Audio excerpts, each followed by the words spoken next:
I have two great products by SKLZ. The Swing Accelerator, which is a hittable weighted driver. I also have a hittable weighted 6-iron. The thing that's great about these golf clubs, you can hit balls, and it really helps you to get loosened up. Flexibility is a real problem with a lot of people, and one of the things I really like about this, there's a lot more weight down towards the head. A lot of weighted clubs are too heavy in the handle and in the shaft, and you don't feel the club head. When you're playing well, you want to feel the club head back and through. You can also see that this weighted head, when I get to the top of the swing, yes, I can improve my shoulder turn, I can improve my wrist cock.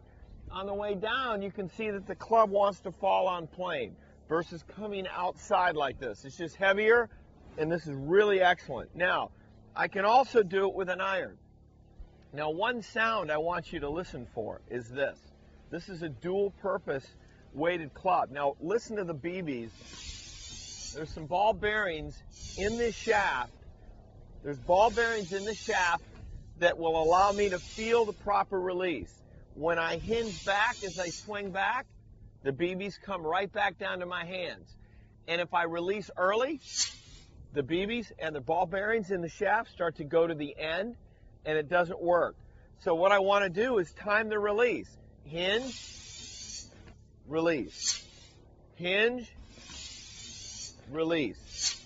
So for sequencing, it's very important to get into that rhythm for consistent impacts, because the tendency that we see on the regular range every day is the poor hinging and early uncocking of the wrist.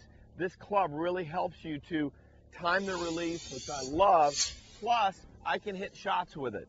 I'm hitting a 6-iron here, and I'm going to go back, and I'm going to go through, and it feels very much like my normal golf swing, but I'm getting stronger, I'm getting more flexible with it, and it's really helping my club to swing on plane. The driver looks good, the head looks good, and the shaft has just a little bit of bend to it that gives you some feel as you load the shaft on the backswing and you unload it. If you're going to learn to hit the ball farther, you have to be able to be flexible, you have to be able to make a full shoulder turn with full wrist hinge. From there, you have to have the strength to support a fast-moving club head as you go through into your pivot.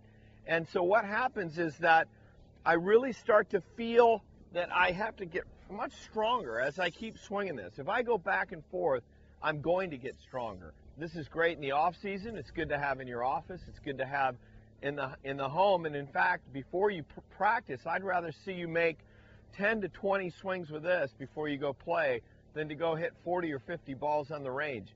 Typically, you're not warmed up, you're not stretched out, you're not ready to play a round. So it's great before the round, and it's good to get your golf swing more intact with these two golf clubs.